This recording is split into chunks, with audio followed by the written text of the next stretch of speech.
सभी साथियों को नमस्कार। मित्रों, 10 मिनट शो वाले राजस्थान जीके में आप लोगों का फिर से एक बार स्वागत है। हम लोग 1.5-2 घंटे क्लास को मात्र 10 मिनट में लेके आएंगे साथियों। मेरा वादा है, मुझे भरोसा है आप लोगों के ऊपर कि आप मेरी बात को समझेंगे। तो निश्चित तौर से मैं आपको ये प्रॉमिस दिलाता हूँ, वादा करता हूँ आप लोगों से कि आप क्लास खत्म होने के बाद 10 मिनट बाद आप लोग अपने आप को बहुत सहज पाएंगे। अपने आप में बहुत आप लोग सकारात्मक ऊर्जा का संचार पाएंगे कि सर हम बहुत कम समय में भी एक बड़ा कंपटीशन हम लोग पास कर सकते हैं। जरा देखिए साथियों, एक होता है मौसम। फटाफट सुनिए मेरी बात को, सुनना है और कानों तक जाने देना है, रोकना है। मौसम जो घंटे 2 घंटे का परिवर्तन होता है उसे हम लोग मौसम कहते हैं।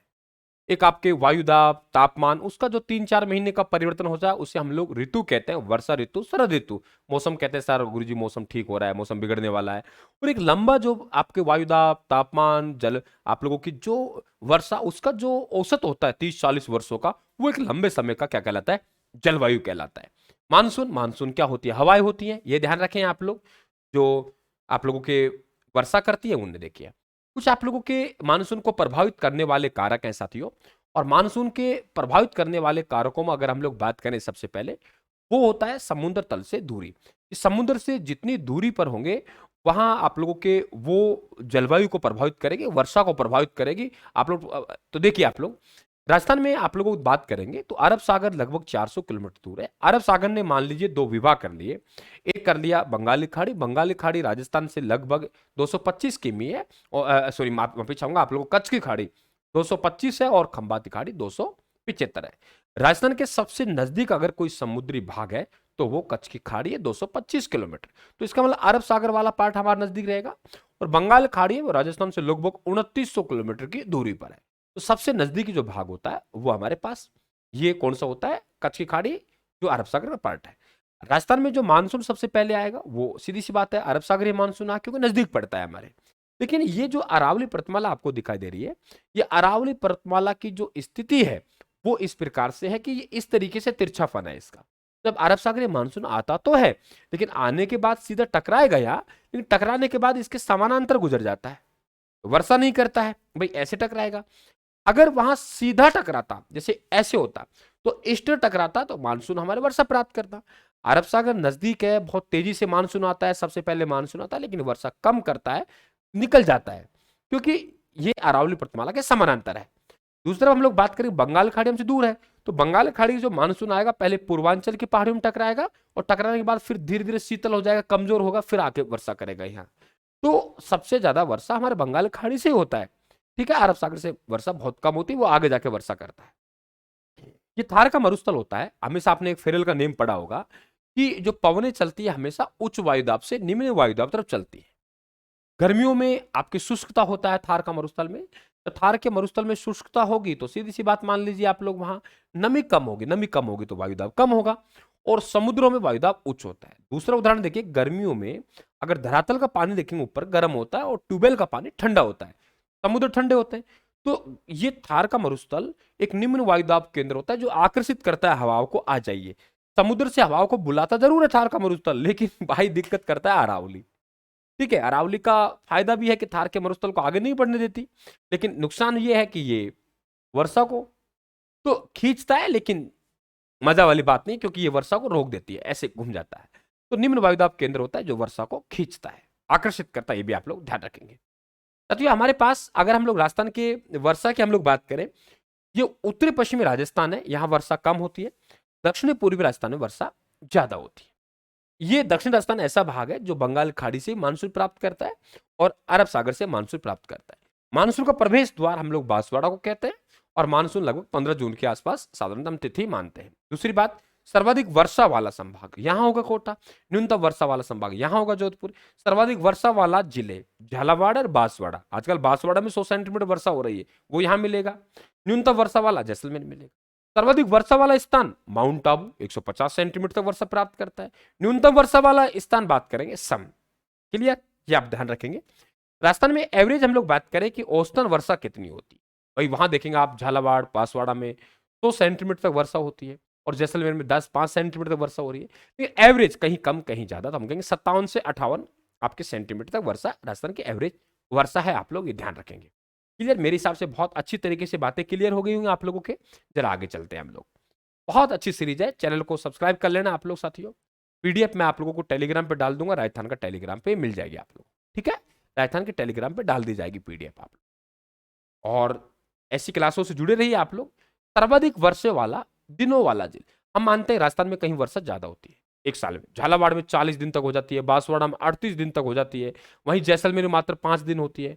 माउंट आबू वाला स्थान है, वहां हम देखेंगे तो 148 दिन तक होती है, लेकिन इस स्थान है कुल मिला के एवरेज, कहीं कम कहीं ज्यादा, तो हम कहेंगे 29 दिन होती है। कितने दिन? 29 दिन औसत वर्षा राजस्थान की। और हम लोग बात करते हैं साथियों कि औसत वर्षा राजस्थान कितनी होगी? 29 दिन। वर्षा वाला दिन किसे गिनेंगे? जिस दिन 0.25 सेंटीमीटर वर्षा होगी उस दिन हम वर्षा वाला दिन गिनेंगे। झालावाड़ में सर्वाधिक वर्षा होती है, इसलिए हम इसे चेरापूंजी कहते हैं। सर्वाधिक वर्षा परिवर्तनशीलता, आपने को बाड़मेर वर्षा कम होती है, लेकिन 2006 के आसपास एकदम बाढ़ आ गई थी, आई थी ना, तो वह क्या परिवर्तनशीलता है, वर्षा होनी नहीं थी, बहुत ज्यादा हो गई। और ये झालावाड़ बांसवाड़ा वाला वहां वर्षा होती है, और लगभग 100 सेंटीमीटर, 90 सेंटीमीटर, 80 सेंटीमीटर, ये नहीं कि वहां कभी हुई नहीं कभी हो गई, ऐसा नहीं। इसे कहते हैं परिवर्तनशीलता। तो राजस्थान में सर्वाधिक वर्षा में परिवर्तनशीलता मिलेगी, वो हमें जैसलमेर में मिलेगी, और न्यूनतम परिवर्तनशीलता झालावाड़ बांसवाड़ा। ये राजस्थान के नोट्स भी मंगवा सकते हो आप लोग। राजस्थान का मोबाइल ऐप डाउनलोड करना है आप लोगों को, और राजस्थान के मोबाइल ऐप डाउनलोड करके वहां एक फोल्डर बना हुआ है फ्री आप लोगों के बुक मटेरियल, वहां जाके आप पढ़ सकते हो, ठीक है, ई बुक के रूप में। आगे हम लोग बात करते हैं साथियों समुद्र तल से ऊंचाई। वर्षा जलवायु को जो प्रभावित करता है समुद्र तल से ऊंचाई। आप समझिए पेड़ पे जाएंगे तो वहां आप लोगों के तापमान कम होता है, गर्मी कम होगी, कुएं में उतरेंगे तो गर्मी बढ़ेगी। धरातल से ऊपर जाएंगे तापमान कम होगा। माउंट आबू इसलिए तो हमारा सबसे ठंडा स्थल है, इसलिए उसे राजस्थान का शिमला कहते हैं, इसलिए राजस्थान का चेरापूंजी कहते हैं, क्योंकि सबसे ऊंचाई पर है। समझ गए?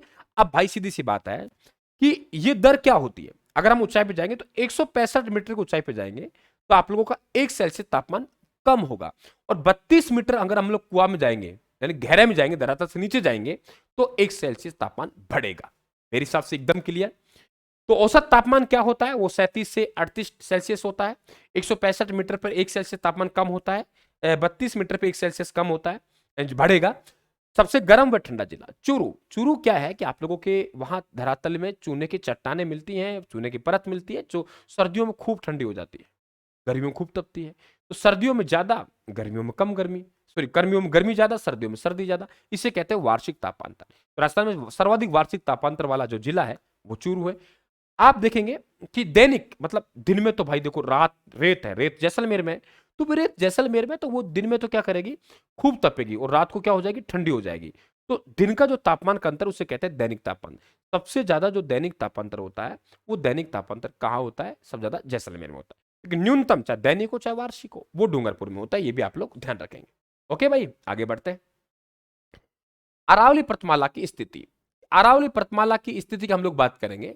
ये अरावली अरब सागर के समानांतर है, इसलिए वर्षा कम होती है, मैंने समझा चुका आप लोगों को।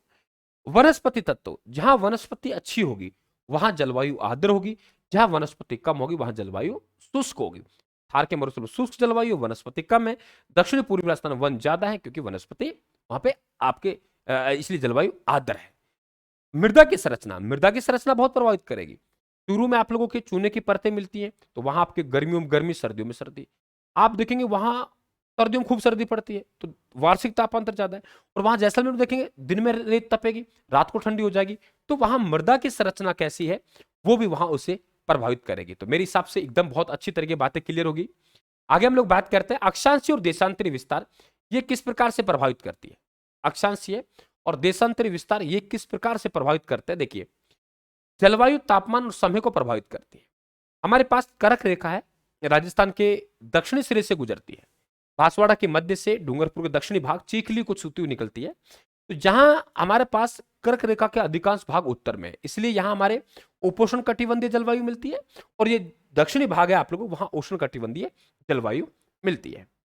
सबसे बड़ा दिन हमारा जो होता है 21 जून का होता है उत्तरी गोलार्ध में, क्योंकि सूर्य उत्तरायण होता है, और इसके विपरीत दक्षिणी गोलार्ध में वहां ठंड पड़ती है। भाई सूर्य जिधर होगा वहां गर्मी पड़ेगी, जो पीछे होगा वहां सर्दी पड़ेगी। 21 जून को हमारा सबसे बड़ा दिन होता है। दक्षिणी गोलार्ध में 22 दिसंबर का दिन सबसे बड़ा होता है, हमारे छोटा होता है। दिसंबर में हम लोग सामने नहीं है, सूर्य की सीधी किरण नहीं पड़ रही उत्तरी गोलार्ध में, और भारत और राजस्थान उत्तरी गोलार्ध में है, इसलिए गर्मी है।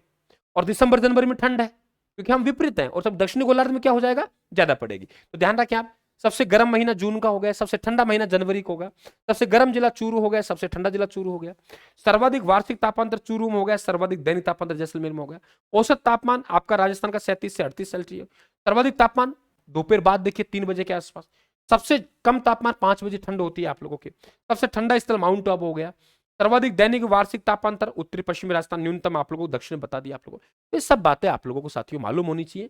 तो ये 10 मिनट वाला शो था, आपको कैसा हुआ, कैसा लगा, आप लोग बिल्कुल प्यारे से कमेंट करके बताएंगे, लाइक करेंगे, चैनल को सब्सक्राइब करेंगे और हमारा परिवार का हिस्सा बनेंगे। आप सभी को राम राम, धन्यवाद साहब।